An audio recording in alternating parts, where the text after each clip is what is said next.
찬송가 597장 이전에 주님을 내가 몰라 주께 영원 누리겠습니다.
전능하사 천지를 만드신 하나님 아버지를 내가 믿사오며 그 위아들 우리 주 예수 그리스도를 믿사오니 이는 성령으로 잉태하사 동정녀 마리아에게 나시고 본디오 빌라도에게 고난을 받으사 십자가에 못 박혀 죽으시고 장사한 지 사흘 만에 죽은 자 가운데서 다시 살아나시며 하늘에 오르사 전능하신 하나님 우편에 앉아 계시다가 절로서 산 자와 죽은 자를 심판하러 오시리라. 성령을 거룩한 통해와 성도가 서로 통하는 것과 죄를 사하여 주시는 것과 몸이 다시 사는 것과 영원히 사는 것을 믿사옵나이다. 아멘. 지혜로운 자는 두려워하여 악을 떠나나 어리석은 자는 방자하여 스스로 믿느니라. 노하기를 속히 하는 자는 어리석은 일을 행하고 악한 비교를 귀하는 자는 미움을 받느니라. 그렇습니다. 오늘도 하나님 지혜로운 자 되게 하여 주셔서 오늘도 우리가 악에서 떠난 인생 되게 하여 주옵시고 오늘도 노하기를 속히 하는 어리석은 인생 되지 않도록 성령님 저희들의 심령을 사로잡아 주옵소서. 오늘도 말씀 듣고 기도하겠사오니 성령 하나님 오늘도 저희들의 인생 삶을 주장하시고 이끌어 주옵소서. 하나님 오늘은 또한 목요 영성 집회로 원근 가정에서 하나님의 성전으로 모여드는 모든 성도들을 주께서 복되게 하시고 오늘도 큰 은혜의 시간 되도록 우리 아버지 축복하여 주옵소서. 찬양을 맡은 이들과 또한 하나님 말씀을 전하는 이들 또한 사역을 같이 하는 모든 사역자들을 하나님께서 축복하시고 저희들의 교회와 사랑하는 주의 종들의 놀라운 회복도를 경험하며 목회가 달라지고 교회가 부흥되어지고 하나님의 역사들이 늘 나타나는 귀한 축복의 현장으로 우리 아버지가 복되게 하여 주시옵소서. 성령 하나님 오늘도 함께 하시고 은혜 베푸실 것을 믿사옵고 예수 그리스도의 이름으로 축복하며 기도하옵나이다. 아멘. 묵독하시겠습니다. 예레미야 37장 16절에서부터 21절 말씀까지 우리 한 목소리로 합독합니다. 37장 16절 시작. 예레미야가 뚜껑 세운 웅덩이에 들어간 지 여러 날 만에 시드기야 왕의 사람을 보내어 그를 이끌어내고 왕궁에서 그에게 비밀이 물어 이르되 여호와께로부터 받은 말씀이 있느냐. 예레미야가 대답하되 있나이다. 또 이르되 왕이 바벨론의 왕의 손에 넘겨주리이다. 예레미야가 다시 시드기야 왕에게 이르되 내가 왕의 신하에게나 이 백성에게 무슨 죄를 범하였기에 나를 옥에 가두었나이까. 바벨론의 왕이 미쳐 와서 왕과 이 땅을 치지 아니하였으라고 예언한 왕의 선지자들이 이제 어디 있나이까. 내 주 왕이여, 이제 청하건대 내게 들으시며 나의 단언을 받으사 나를 서기관 군하단의 집으로 돌려보내지 마옵소서. 내가 거기에서 죽을까 두려워하나이다. 이에 시드기야 왕이 명령하여 예레미야를 감옥들에 두고 떡 만드는 자의 거리에서 떡 한 개씩 그에게 주매 하매 소금 중에 떡이 떨어질 때까지 이르니라. 예레미야가 감옥들에 머무니라. 아멘. 오늘 저는 예레미야 37장 16절에서부터 21절 말씀을 중심으로 해서 투옥되는 예레미야라고 하는 말씀으로 은혜를 받고자 하는 것입니다. 오늘 16절에서부터 20절 말씀까지가 시드기야는 예레미야를 불러서 그 이야기를 하나님의 말씀, 하나님의 예언들이 어떻게 떨어졌는가에 대하여 듣고 있는 장면이고, 20절 말씀은 그를 왕궁의 옥으로 옮겼다라고 하는 말씀으로 은혜를 받고자 하는 것입니다. 여러분들이 오늘 본문을 잘 살펴보게 되면 두 인물이 등장합니다. 하나의 인물은 시드기야라고 하는 인물이고 하나의 인물은 예레미야라고 하는 인물입니다. 저는 이 설교 준비를 하면서 이 두 분들의 삶을 대조해 보았습니다. 하나님 앞에서는 너무나도 담대했던 예레미야, 그러나 인간적 예레미야는 처절하게도 시드기야 앞에 다시는 그다단의 그 감옥의 뜰로 암실의 도굴로 나를 가두지 마시고 다른 곳에 내가 가두어지더라도 다른 곳에 있게 하소서 하고, 그는 시드기야에게 간청하고 있는 예레미야의 치열한 인간적인 모습을 보게 되는 것입니다. 그래서 시드기야는 그를 감옥들에 두고, 이 떡 만드는 거리거든요. 떡 만드는 저희 거리에 감옥이 있었는데 거기서부터 빵 한 개씩, 떡 한 개씩을 주어서 예루살렘이 함락될 때까지 살게 했다라고 하는 예레미야의 처절함, 이런 모습들을 보면서 우리의 모습을 대입해 보았고요. 또 하나의 인물은 시드기야라고 하는 인물입니다. 그분은 왕권을 갖고 있기 때문에 겉으로는 화려하고 강력한 힘을 가지고 있는 것 같지만, 역시 이 시드기야도 인간의 단편 한 면에 보면 참으로 연약하고 우유부단하고 하나님의 말씀 앞에 주저주저하고 결단하지 못하는 이 시드기야의 모습을 보면서 또 내 모습을 보게 되는 것입니다. 그러니까 시드기야 왕 속에 내 모습이 투영되어 있다, 안 투영되어 있다, 투영되어 있다. 그러면 예레미야의 모습 속에서도 내 모습이 투영되어 있다, 안 투영되어 있다, 투영되어 있다. 그러니까 오늘 두 사람 속에서 누구를 찾아보는 거예요? 나를 찾아보는 거예요. 그래서 두 인물 가운데에서 내 모습이 어떠한가, 이러한 관점에서 여러분들이 오늘 메시지를 들으면 여러분들이 큰 은혜가 될 줄로 분명히 믿습니다. 오늘 본문의 16절 말씀에 보면 예레미야가 뚜껑 씌운 웅덩이에 들어간 지 여러 날 만에 이렇게 말씀하고 있습니다. 오늘 개정판 성경에는 뚜껑 씌운 웅덩이 이렇게 번역이 되어 있지만 그러나 한글판 성경에는 뭐라고 되어 있냐면 도굴 옥음실이라고 되어 있어요. 도굴은 도굴인데 음실이라고 한 것으로 모아서 여기는 아마도 이런 개념이 가까운 것 같아요. 빛 한 점 들어오지 않는 캄캄한 곳에 갇혔을 것이다. 얼마나 추천했을까. 여러분, 사람이 빛 한 방울 볼 수 못한다라고 하면 그때부터 뭐가 생기냐면 마음에 우울증이 생기기 시작해요. 여러분들이 눈을 떠서 빛을 볼 수 있다라고 하는 것은 얼마나 큰 축복인지 몰라요. 우리가 육신의 눈을 떠서 아침에 밝게 떠오르는 태양을 바라보면서 우리는 기뻐하고 모든 식물들도 그 태양을 반기며 특히 그 태양을 반기는 것은 뭐냐면 해바라기 하세요. 해바라기.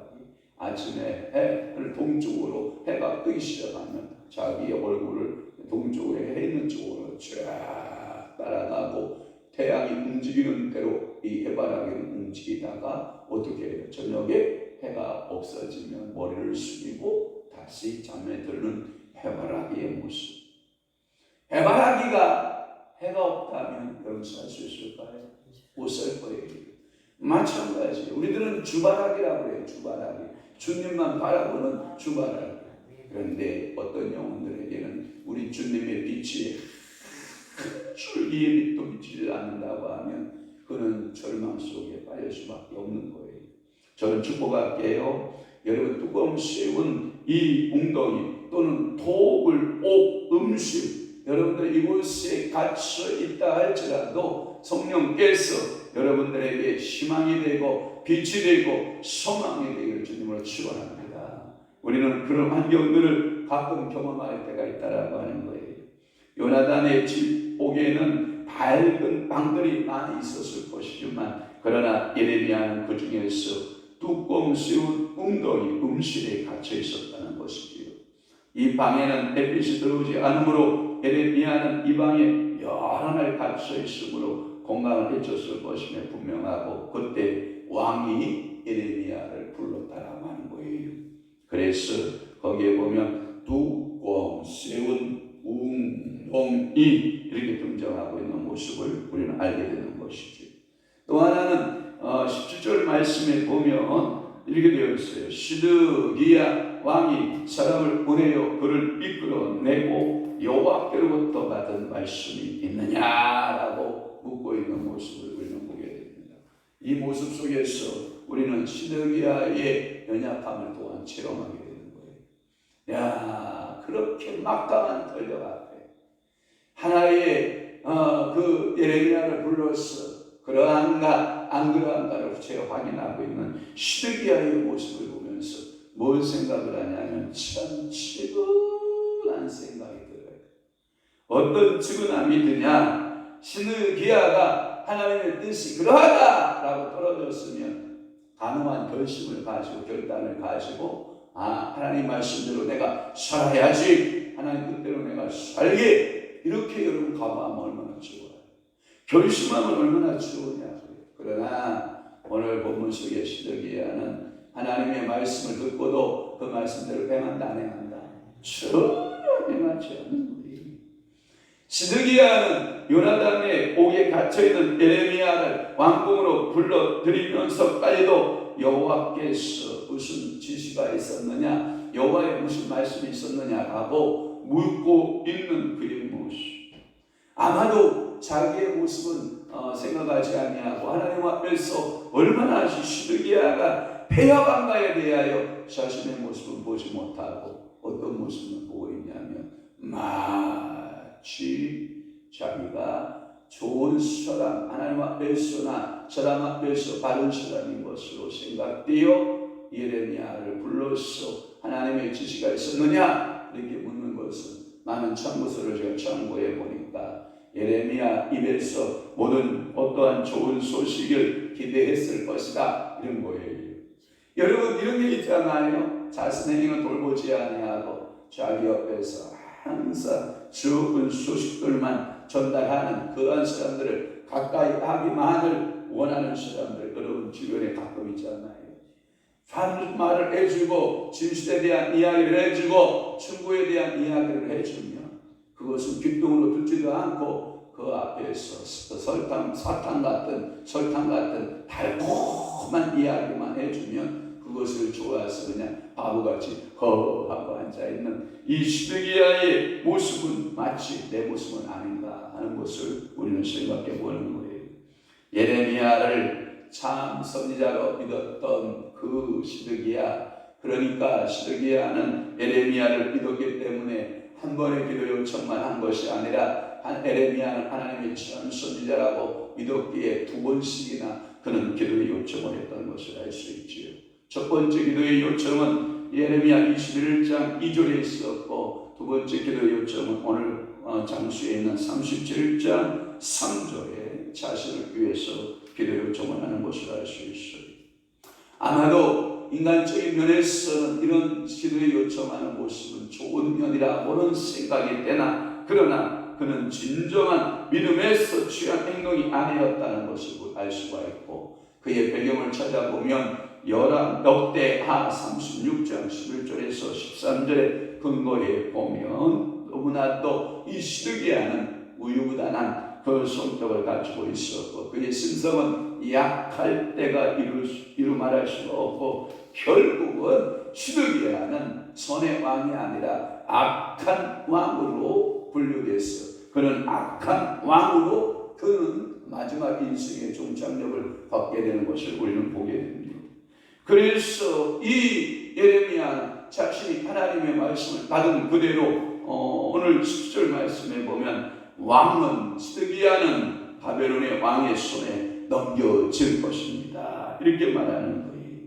왕의 면전에서 겁내지 않는 단호한 그 답변이었고, 참으로 마태복음 5장 37절에 우리가 바른 신앙적 태도를 가져야 되는데, 바른 것은 예라고 말하고 아닌 것은 아니라라고 단호한 결심적인 신앙이 결단이 필요함에도 불구하고 예를 아니라 할 수도 없고 아니라를 예라고 할 수도 없는 이 시드기야의 성격의 모습을 찾아보면 우리가 진리 앞에서는 예하고 비진리 앞에서는 아니라라고 말할 수 있어야 함에도 불구하고 우리는 사람의 그 얼굴의 모습을 바라보면서도 비진리 앞에서도 아니라 말하지 못하고 진리 앞에서도 예라고 말하지 못하는 참으로 연약한 모습들의 우리의 모습이지 않은가라고 하는 거예요. 적어도 예레미야는 하나님의 참 선지자였고, 적어도 예레미야는 눈물의 선지자였고, 애국의 선지자, 호기의 선지자. 그는 하나님의 말씀에 따라서 예레미야는 그 말씀을 선포하고 있지만 시드기야는 너무나도 연약한 모습들을 가지고 있는 것을 우리가 알 수 있어요. 또 하나는 18절 말씀에 보면, 거기에 보면 예레미야가 이렇게 말씀하고 있는 거예요. 무슨 죄를 내가 범하였나이까? 왕이여, 내가 당신에게 무슨 죄를 범하였기에 나를 옥에 가두었습니까? 라고 하는 그 질문을 던져보고 있는 모습을 알 수 있어요. 여기에서 예레미야는 자신의 신상 발언을 하고 있는 것을 볼 수 있어요. 예레미야는 왕 앞에서도 죽음도 굽히지 않았고 하나님의 말씀을 전했고, 그리고 신하의 방백들 앞에서나 또는 유다의 전 백성들 앞에서도 범죄한 바가 없습니다. 나는 하나님의 말씀을 전했고 나는 하나님의 말씀을 그대로 받은 대로 당신에게도 전하고 있는 것입니다. 나는 누구를 만나도, 어떤 구관들이나 어떤 방백들을 만나도, 당신의 어떤 신하를 만나도 나는 하나님 앞에서 내가 받은 하나님 말씀 외에는 전한 것이 없습니다. 그런데 내게 무슨 죄를 찾으셨나이까? 시드기야 왕이여, 내가 도대체 무슨 죄를 범하였기에 나를 옥에 가두었나이까? 라고 시드기야에게 자신의 신변에 대한 항소를 올리듯이 올리고 있는 모습입니다. 더구나 그 죄를 사실한 일도 없이 투옥했던 이 시드기야, 참으로 어리석은 시드기야 왕에 비하여 예레미야는 하나님 앞에서 또는 사람 앞에서 참으로 자신의 사명 감당한 것밖에 없다라고 하는 것을 드러내고 있는, 그래서 예레미야를 존경하여 그의 말을 듣고자 하면서도 다시 그 예레미야를 의의 편에 들지 못하고 예레미야의 손을 들어주지 못하고 그 예레미야를 다시 감옥에 투옥시켜야 되는 이 시드기야의 인간성에 있어서의 이중적 인간미를 우리는 본다고 하면 우리의 모습도 너무나도 이중적이지 않는가. 세상에 대해서, 죄에 대해서 우리는 미워하고 거기에 대해서는 아니라라고 말하고 하나님의 말씀에 대해서, 성령님에 대해서는 이해, 신이라고, 아멘, 아멘이라고 말할 수 있는 신앙인의 태도였다면 얼마나 좋을까 하는 모습을 바라보게 되는 것입니다. 또 하나 19절 말씀에 보면 이 땅을 지지 아니하리라고 예언한 왕의 선지자들이 이제 어디 있나이까. 예레미야는 또 시드기야에서 또 한 번의 말에 일침을 놓게 되는 것입니다. 당신 주변에서 그렇게 거짓을 예언했던 수많은 예언자는 다 어디로 갔나이까. 예레미야는 그 거짓 선지자들의 거짓된 예언들에 대하여 지적하면서 당신에게 진정한 참말을, 하나님의 말씀을 예언했던 그 선지자들은 다 어디 갔나이까. 이렇게 시드기야에게 자신의 신상 발언을 이어가고 있는 예레미야의 모습을 보는 것입니다.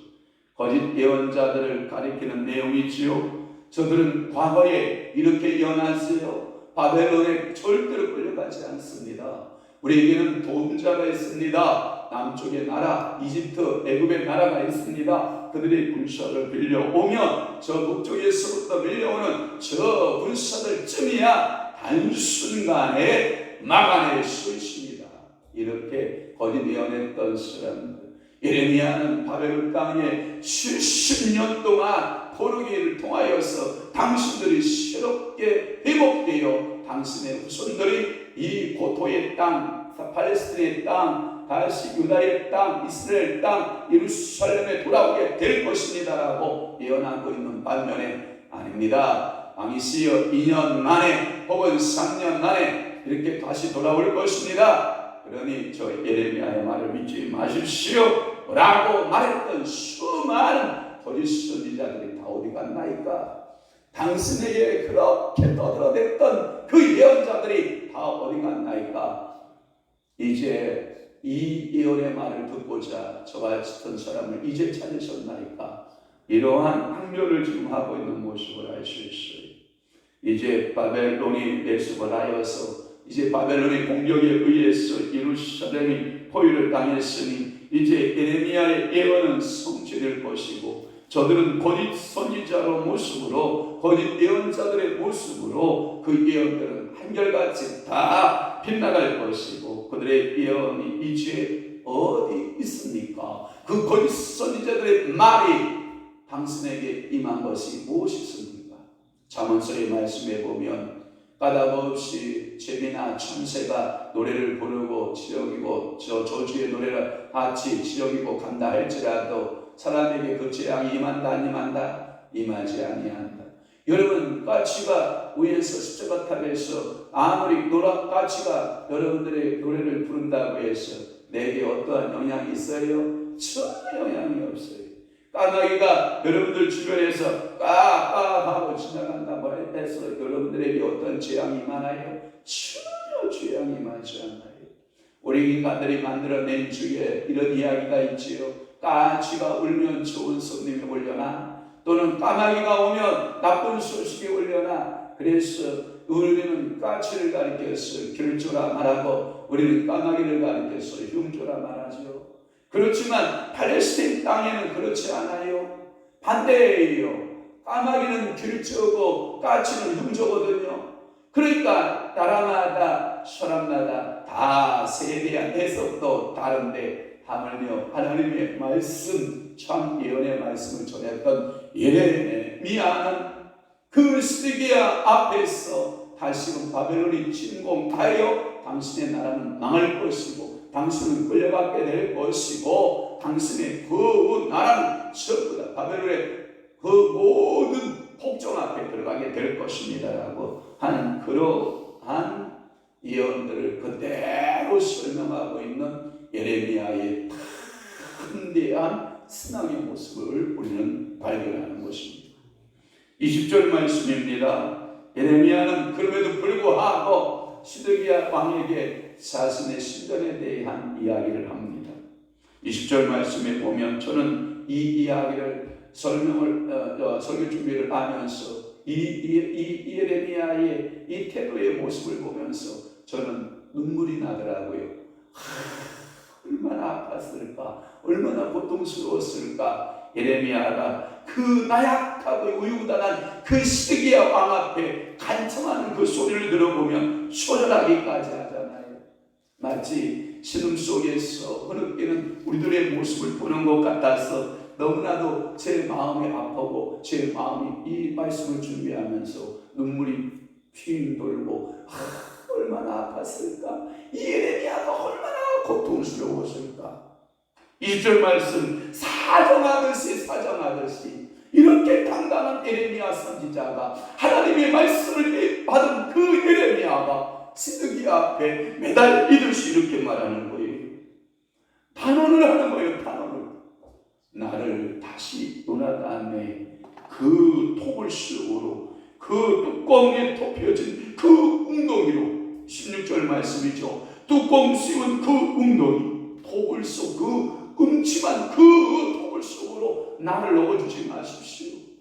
아마도 이 예레미야에 있어서 가장 고통스러웠던 때가 불빛이 잿빛이 전혀 들어오지 아니하는 이 토굴 속에서 들어간 여러 날이 지옥을 경험하고 있었을 것이기 때문에 그래요. 그래서 그는 시드기야 왕에게 내 주 왕이여 부르면서 이제 청합니다.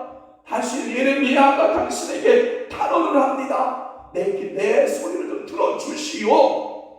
이 예레미야의 처절함의 탄원의 소리를 들으니 제 가슴이 너무나도 아프더라고요.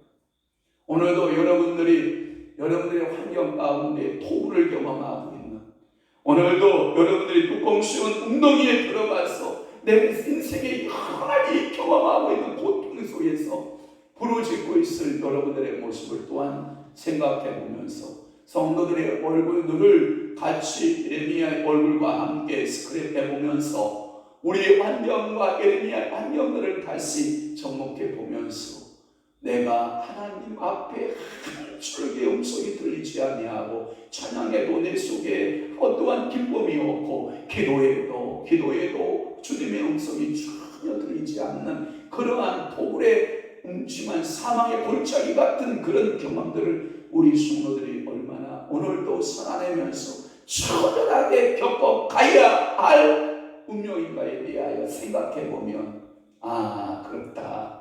주님의 은혜가 아니면, 주님의 사랑이 아니면, 오늘도 주님께서 한 줄기의 빛을 나에게 비춰주지 아니한다면, 오늘도 주님이 내 손 잡아주지 아니한다면, 오늘도 주께서 나의 주가 되지 아니하신다면 우리는 이 땅에 살아가면서 얼마나 많은 처절한 패배를 경험하고 그 패배를 통한 하나님의 은혜를 체험하게 되고 그 패배 속에서 한 줄기의 주의 음성을 또 듣고 두 주먹 불끈 쥐고 또 주님의 음성이 뭐냐면 나의 사랑하는 딸아, 나의 사랑하는 아들아, 두려워하지 말라, 놀라지 말라, 내가 너와 함께 함이니라 라고 하는 주님의 음성 듣고 오늘도 묵묵히 한 걸음을 걸어가야 될 저와 우리 성도들을 생각해 보면 또 제 마음이 먹먹해지는 것은 사실인 것입니다. 요나단의 집에 그 토굴의 감옥에 갇혔을 때 얼마나 고통스러웠는가를 16절에 말씀하고 있지 않습니까? 그는 참담한 곳에서 얼마나 하나님 앞에 목매여 그 하나님을 찾았을까요? 여호와 하나님을 찾았을까요? 예레미야는 그곳에서 빛을 보지 못했고 결국 병으로 죽기를 원치 않았던 예레미야의 마지막 처절한 탄원의 모습. 그래서 21절에 시드기야가 인신 쓰듯 한 줄기의 빛을 그에게 던져주고 있잖아요. 그래도 27절 시드기야 왕이 명령하여 예레미야를 요나단에 다시 토굴로 끌어가라 하지 아니하고 어디에 두어다 그랬죠? 감옥 뜰에 두고 라고 하는 표현을 되었어요. 아마도 이 한글판 성경에는 시위대들이라는 표현을 썼어요. 이 시위대들, 감옥들인데 아마도 그 감옥은 아니었을 거라고 생각이 되고, 이 감옥들이라고 하는 것은 자유함은 없었겠지만 어떠한 일정한 구역 안에서 왔다 갔다 할 수 있었을 것이고, 이 감옥 주변에는 무엇을 만드는 거리였냐면 떡을 만드는 거리였다라고 하는 거예요. 떡을 만드는 거리, 지금은 우리 한글판 성경에는 떡으로 되어 있지만 브레드, 빵을 만드는 거리였을 거예요. 그래서 우리 옛날 성경에 보면 뭐라고 되어 있냐면 떡 한 덩이씩이라고 표현을 하고 있는데, 오늘 개정판 성경에서 뭐라면 빵 한 개씩, 떡 한 개씩을 주었다라고 하는 거예요. 그러니까 빵 한 조각이라도 얻어 먹으면서 살고 있는 예레미야의 그 가슴 아픈 애국 사람, 나라 사람의 모습을 우리는 보게 되는 것이요. 다행히 이 시드기야 왕은 양심이 있었던지 그 유약한 시드기야가 이 예레미야의 선처를 베풀고 요나단의 그 뚜껑이 덮여진 도굴 속으로, 음실 속으로 들어가지 않게 하고, 그는 그 감옥들에 머물면서 그 빵 굽는 자들에게서 빵 한 개씩 얻어서 먹고 생명 유지케 하는 그러한 처신을 내렸다라고 하는 것을 우리는 알 수가 있어요. 예루살렘이 함락될 때까지 예레미야는 그 감옥들에서 그 빵 먹는 자들의 손길에 의하여서 예레미야 선지자, 오늘은 이 빵 한번 드셔보세요, 오늘은 예레미야 선지자여 이 빵 하나 드셔보세요 하면서 주는 그 빵 한 개씩을 받아 먹으면서 일용할 양식을 그곳에서 공급받으면서 예레미야는 또 한 번 아마 행복감을 경험했으리라고 저는 생각이 돼요. 왜냐하면 그가 그 어려운 환경 속에서 백성들이 원치 않는 예언자로서, 그리고 어느 누구도 예레미야 예언을 인정하려 하지 않은 그 시대적인 암울함 가운데에서 예레미야가 나오기만 해봐라, 예레미야를 죽이려고 하는 수많은 사람들이 득실거리는 그곳에서 시드기야의 감옥들은 낙원이었을 것이고, 시드기야의 그 감옥들은 축복의 장소였지 않았을까? 그렇다고 하면 오늘 여러분들이 그렇게 처절하게 생각했던 우리의 삶의 현장이 감옥과 같이 답답하고, 감옥과 같이 정말 처절하고, 감옥과 같이 정말 아프고 고통스럽다 할지라도, 얘야 너는 세상에 나가면 세상에 가서 살 수 없단다. 그러니 너는 나의 안에 거하여 평안을 누려라. 내 안에서 평강을 누려라. 내 성령의 그 그늘 아래에서 내게 바라보는 자여 평안할지어다라고 하는 그 예레미야가 예루살렘 성 함락할 때까지 이 감옥들에서, 시위대들에서 빵 굽는 자의 빵에 버리니까 얼마나 떡 굽는 자들의 떡을 만드는 자의 거리에서 그는 행복한 나날을 살았을까 생각을 해보면, 아 그렇다, 오늘 내게 주어지는 것이 은혜다. 오늘 내 옆에 살아있는 모든 사람들이 은혜다. 내 남편과 내 자녀들이, 내 형제와 내 모든 그 주변의 사람들이 내게 있어. 오늘도 뭐한 사람이다? 행복한 사람들이다. 오늘도 여러분들 그렇게 생각하시고 오늘 하루도 하나님 앞에 감사하며 살아낸다면 결코 여러분들이 이 땅에 살아가면서 여러분들에게서 그 환경이 여러분들 나쁘지만 않으리라고 저는 생각이 되기 때문에 오늘도 여러분들의 믿음으로 살아내고 말씀으로 살아내고 축복받는 여러분 되시기를 주님의 이름으로 축복해 드립니다. 오늘 제가 두 사람을 스크립해 보라고 했죠. 두 사람을 조명해 보라고 했죠. 한 사람의 이름은 누구? 시드기야. 시드기야 속에서 누구를 발견하라? 나를 발견하라. 또 한 사람은 누구? 예레미야. 예레미야 속에서 누구를 발견하라? 나를 발견하라. 두 인물 가운데 나를 발견해보는 귀한 믿음의 한날 되시기를 주 예수의 이름으로 축원합니다. 기도하겠습니다.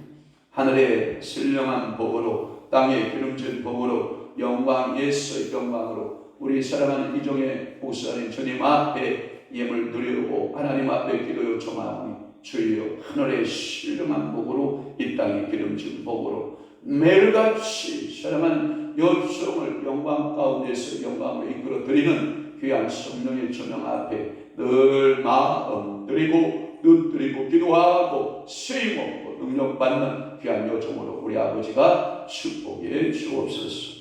목요 영성 집회를 축복하옵소서. 또 예선 목사님 주님 앞에 사랑하는 요청이 드리오니 하나님의 요청의 기도를 주님이 들으시고 오늘 원건 가초에서 하나님 아버지여 교회를 찾아오는 수많은 종들과 주의 성도들을 오늘도 복되게 하시옵소서. 저들의 가정과 교회와 사역에 놀라운 일복과 축복의 역사가 날마다 나타나게 하여 주옵소서. 이제는 우리 주 예수 그리스도의 은혜와 하나님 아버지의 극진하신 사랑하심과 성령님의 강한 교통 내주 위로 역사 축복하심이 오늘 토끼는 에레미야의 모습 속에서 나의 모습을 발견하고 하나님 앞에 감사하며 믿음으로 살아내기로 각오하고 결심하는 사랑하는 성도들의 심령 위에와 그리고 교회 위에 이제부터 영원토록 함께 있을지어다. 아멘.